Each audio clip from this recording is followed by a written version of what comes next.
tienes un enemigo oculto y no lo sabes. Aquí te lo describo bajo la perspectiva de Watchman Nee en 3 partes. Número 1. El principio del yo y su engaño espiritual. La carne no es lo que crees. Uno de los errores más extendidos dentro del cristianismo es pensar que la carne es simplemente el pecado visible o que se limita a deseos corporales como la inmoralidad sexual, los vicios o los excesos. Esta definición es peligrosa porque reduce el problema, cuando en realidad la carne es mucho más profunda. La carne no es principalmente una conducta, sino una fuente de vida. La carne es todo aquello que procede del yo y no del Espíritu de Dios. Esto explica por qué muchos creyentes pueden dejar pecados externos y aún así vivir derrotados espiritualmente, porque la raíz no ha sido tratada. La Biblia lo confirma claramente. Porque los que viven conforme a la carne piensan en las cosas de la carne, pero los que viven conforme al Espíritu, en las cosas del Espíritu. Romanos capítulo 8, versículo 5. Aquí Pablo no habla solo de actos, sino de una manera de vivir y pensar. Nos debe quedar claro que no es la carne. Primero, la carne no es el cuerpo físico. Confundir carne con cuerpo es un error doctrinal serio. La Biblia dice que el cuerpo fue creado por Dios y es llamado bueno. Y vio Dios todo lo que había hecho, y he aquí que era bueno en gran manera. Génesis capítulo 1, versículo 31. Jesús mismo tuvo cuerpo. Los apóstoles tuvieron cuerpo. El cuerpo no es el enemigo. El problema comienza cuando el cuerpo toma el gobierno. Pablo lo expresa así: no reine, pues, el pecado en vuestro cuerpo mortal, de modo que lo obedezcáis en sus concupiscencias. Romanos capítulo 6, versículo 12. Nota algo importante. Pablo no dice, el cuerpo es pecado, sino, no reine. El problema no es la existencia del cuerpo, sino quién manda. Por ejemplo, una persona siente cansancio o enfado por algo. El cuerpo pide alivio. El alivio puede buscarse en algo legítimo o en algo pecaminoso. El cuerpo no discierne, solo pide satisfacción inmediata. Cuando el cuerpo gobierna, la carne opera. Segundo, la carne no es solo pecado escandaloso. Otro gran error es pensar que la carne solo se manifiesta en pecados grandes. No es así, de hecho, es por donde empieza el cuerpo a acostumbrarse a gobernar, en pequeñas cosas con actitudes internas como orgullo, autosuficiencia, control, justicia propia, buena voluntad disfrazada y otros más. Todo eso es carne. Un ejemplo cotidiano es el de una persona que sirve intensamente en la iglesia, pero se ofende si no la reconocen. Exteriormente parece espiritual. Interiormente está gobernada por el yo. Eso es carne religiosa. Ahora entendamos qué sí es la carne. Y esta es la vida del yo actuando independientemente de Dios. No es simplemente hacer cosas malas. Es vivir desde uno mismo. La carne es decidir sin depender de Dios, actuar sin consultar al Espíritu, obedecer impulsos, emociones o razonamientos humanos. Jesús lo expresó así: separados de mí nada podéis hacer. Juan capítulo 15, versículo 5. No dijo, pocas cosas. Dijo nada, repito, dijo nada. Cualquier cosa hecha separada de Cristo, aunque parezca buena, es carne. Ahora, ¿cuál es el origen de la carne? Esta empieza con la caída del hombre. La carne nace en el Edén. El pecado original no fue solo desobedecer una orden. Fue algo más profundo, decidir vivir independientemente de Dios. Seréis como Dios, conociendo el bien y el mal. Génesis capítulo 3, versículo 5. Ese fue el verdadero veneno. Definir el bien y el mal por cuenta propia. Desde ese momento, el yo tomó el trono. Y ese yo es la carne. Y aunque muchos creyentes no lo reconozcan, la carne en el creyente es una verdad incómoda. La carne no desaparece cuando una persona se convierte. El espíritu nace de nuevo, sí. Pero la carne permanece presente, nunca se irá. Por eso Pablo escribe a creyentes: porque aún sois carnales, pues habiendo entre vosotros celos y contiendas, ¿no sois carnales? Pablo no les dice incrédulos. Les dice carnales. Eso significa que una persona puede amar a Dios, creer en Cristo, servir en la iglesia y aún así vivir gobernada por la carne. Un ejemplo cotidiano. Un creyente ora antes de decidir: Pero si la respuesta de Dios no coincide con lo que quiere, decide igual. Eso no es espíritu. Eso es carne con lenguaje cristiano. La carne como autosuficiencia. Una de las manifestaciones más comunes de la carne es la autosuficiencia. Yo puedo. Yo sé. Yo ya pasé por esto. La Biblia lo advierte claramente. Fíate de Jehová de todo tu corazón, y no te apoyes en tu propia prudencia. Proverbios capítulo 3, versículo 5. Apoyarse en la propia prudencia es carne. Un ejemplo es cuando una persona enfrenta una crisis y no ora, no espera, no consulta. Actúa rápido porque ya sabe cómo resolverlo. Eso parece madurez, pero es carne tomando el control. La carne como emocionalismo. Otra forma muy engañosa de la carne es el emocionalismo. Tomar decisiones por miedo, enojo, euforia, tristeza. No es espiritual.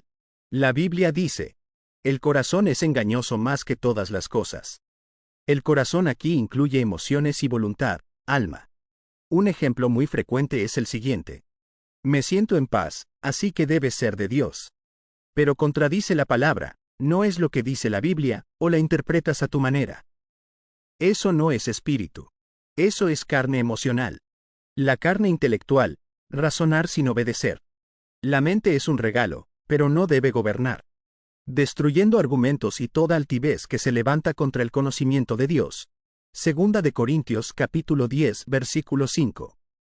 Cuando la mente exige entender todo antes de obedecer, la carne gobierna. Un ejemplo.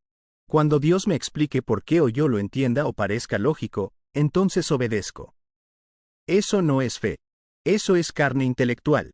Conclusión de la parte 1. La carne no es solo debilidad humana.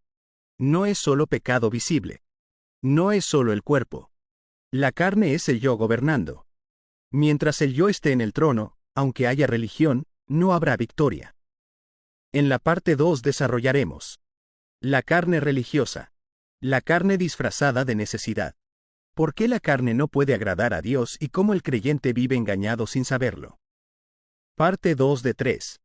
La carne religiosa, el autoengaño y la imposibilidad de agradar a Dios. La carne religiosa, el engaño más peligroso. La forma más peligrosa de la carne no es la inmoralidad, sino la religiosidad. ¿Por qué? Porque la carne religiosa se parece a la vida espiritual, pero no lo es. Una persona puede orar mucho, ayunar, predicar, enseñar, servir y aún así vivir completamente en la carne. Jesús confrontó esto con dureza. Este pueblo de labios me honra, mas su corazón está lejos de mí. Mateo capítulo 15, versículo 8. Aquí no hay ausencia de religión. Hay exceso. Sin dependencia real. Watchman Nee lo expresa así. Nada es más engañoso que la carne cuando actúa en nombre de Dios. Un ejemplo es servir desde el yo. Una persona sirve intensamente en la iglesia. Nunca dice que no. Siempre está ocupada. Pero cuando no la reconocen, se amarga. Cuando otro recibe autoridad, se resiente. Cuando la corrigen, se defiende. Eso no es fruto del Espíritu. La Biblia dice, porque el reino de Dios no consiste en palabras, sino en poder. Ese poder no es actividad. Es vida dependiente del Espíritu. La carne y la justicia propia. La carne ama sentirse justa. No necesariamente delante de Dios, sino delante de los demás. Pablo lo denuncia con claridad. Ignorando la justicia de Dios, y procurando establecer la suya propia, no se han sujetado a la justicia de Dios. Romanos capítulo 10, versículo 3. La carne siempre quiere construir su propia justicia. Compararse. Medirse. Sentirse mejor que otros. Por ejemplo, cuando alguien dice, yo no hago lo que ellos hacen. Yo sí voy a la iglesia. Yo sí me cuido. Eso puede sonar correcto, pero si produce orgullo, no viene del Espíritu. Jesús contó una parábola exacta para esto. 2 hombres subieron al templo a orar. Lucas 18 versículos del 9 al 14. El fariseo hizo todo bien. El publicano se humilló. Jesús dijo quién fue justificado. La carne disfrazada de necesidad. La carne rara vez se presenta como pecado. Se presenta como necesidad legítima. No puedo estar solo. No puedo esperar. No puedo perder esto. No puedo soportar este dolor. Pero la Biblia dice, mi gracia es suficiente. La carne dice, eso no alcanza. El Espíritu dice, Dios es suficiente. Por ejemplo, una persona permanece en una relación incorrecta porque dice, necesito afecto. Necesito compañía. Necesito sentirme amado. La necesidad puede ser real. Pero la respuesta carnal no es obedecer. Jesús nunca prometió comodidad. Prometió vida. La carne y el control. La carne necesita controlar. Controla personas. Resultados. Tiempos. Procesos. Porque el control da una ilusión de seguridad. Pero la Biblia dice, encomienda a Jehová tu camino, confía en él, y él hará. La carne no confía. Planifica sin rendirse. Por ejemplo, una persona ora, pero ya tiene decidido qué hará. La oración es solo un trámite emocional. Eso no es fe. Eso es carne buscando aprobación divina. La carne y el autoengaño espiritual. La carne no se reconoce como carne. Siempre se justifica. La Biblia lo dice claramente. Hay camino que al hombre le parece derecho, pero su fin es camino de muerte. Proverbios 14, versículo 12. El creyente puede vivir sinceramente equivocado, porque nunca aprendió a discernir entre lo que nace del alma y lo que nace del espíritu. Un ejemplo es que, Dios me dijo, pero no hubo oración. No hubo confirmación. No hubo espera. Solo impulso. Eso es carne usando lenguaje espiritual. ¿Por qué la carne no puede agradar a Dios? Aquí la escritura es contundente. Los que viven según la carne no pueden agradar a Dios. Romanos 8, versículo 8. No dice, les cuesta. Dice no pueden. ¿Por qué? Porque la carne no depende de Dios. Y Dios no busca resultados. Busca dependencia. Dios no recibe nada que provenga del yo, aunque sea bueno. El gran error. Intentar mejorar la carne. Uno de los mayores engaños es intentar educar la carne. Disciplinarla. Refinarla. Pero la Biblia nunca dice que la carne se mejore. Dice, con Cristo estoy juntamente crucificado. Gálatas 2 versículo 20. No reformado. No educado. Crucificado. Repito, crucificado. Un ejemplo cotidiano. Una persona controla su temperamento con técnicas humanas, pero nunca lo rinde a Dios. Eso no es victoria espiritual. Es maquillaje. La cruz, la única respuesta de Dios a la carne. Watchman Nee es tajante. La cruz no es un instrumento para mejorar la carne, sino para terminarla. La cruz no negocia. No explica. No dialoga. La cruz quita el derecho de gobernar. Pablo lo declara. Los que son de Cristo han crucificado la carne con sus pasiones y deseos. La carne y la vida diaria del creyente. Mientras el creyente viva reaccionando, viva justificándose, viva decidiendo sin esperar, la carne seguirá gobernando. No importa cuántos versículos conozca. Conclusión de la parte 2. La carne no siempre se ve como pecado. Muchas veces se ve como necesidad, razón, servicio o justicia propia. Pero todo lo que nace del yo, aunque sea religioso, es carne. Y la carne no puede agradar a Dios. Chincheta en la parte 3, final, veremos cómo la carne engaña al creyente sin que lo note. Cómo se vive prácticamente bajo el gobierno del Espíritu. Cómo discernir alma contra espíritu y cómo comenzar una vida real de victoria. Parte 3 de 3. El engaño final de la carne, el gobierno del espíritu y el camino práctico a la victoria. El creyente engañado sin saberlo.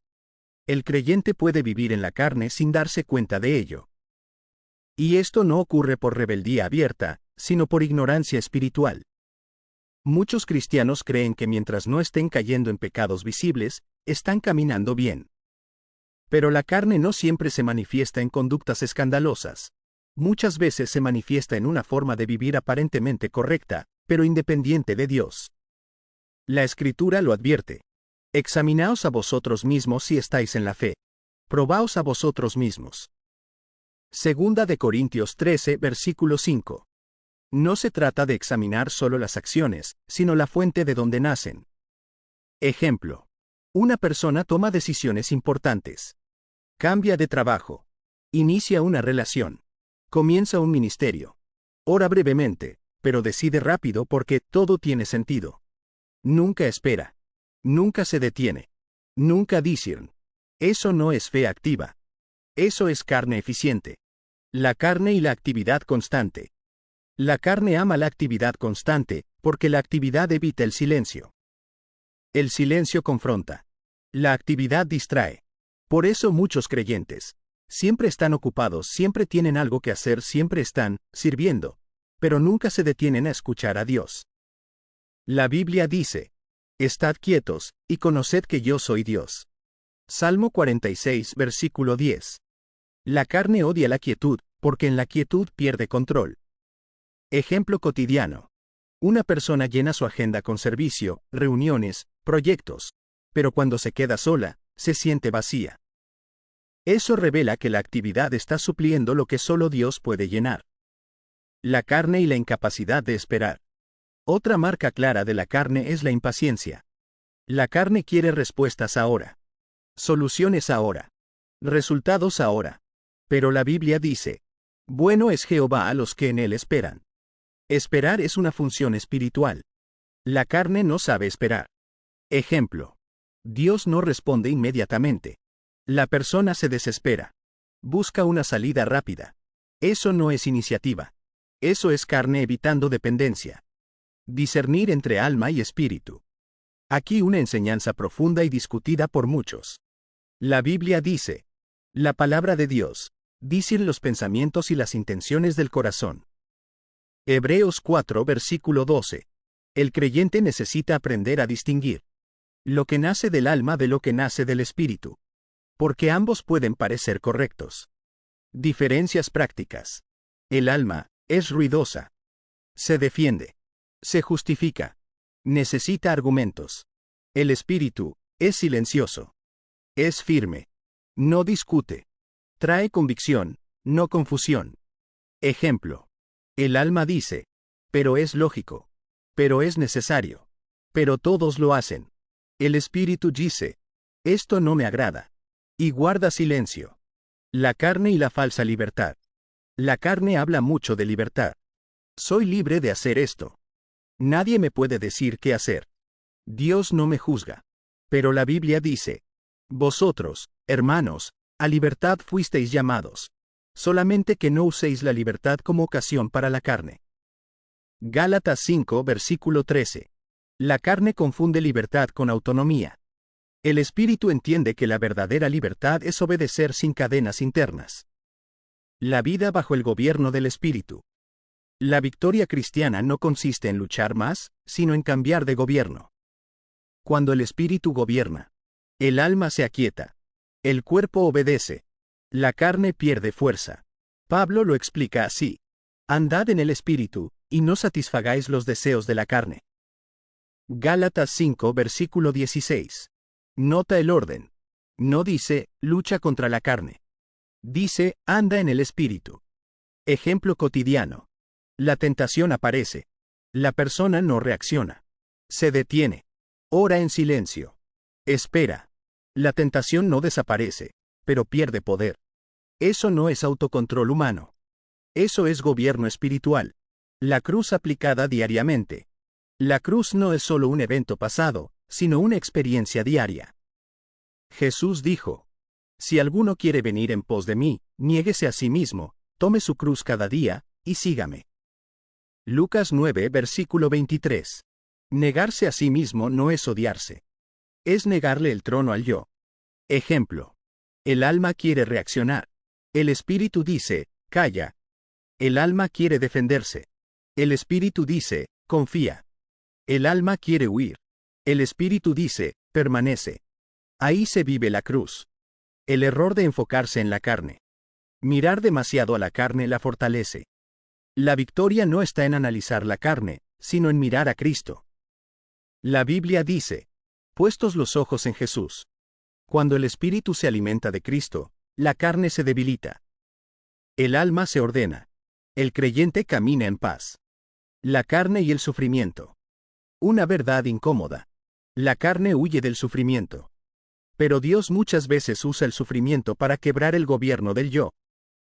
Porque es necesario que a través de muchas tribulaciones entremos en el reino de Dios. Hechos 14, versículo 22.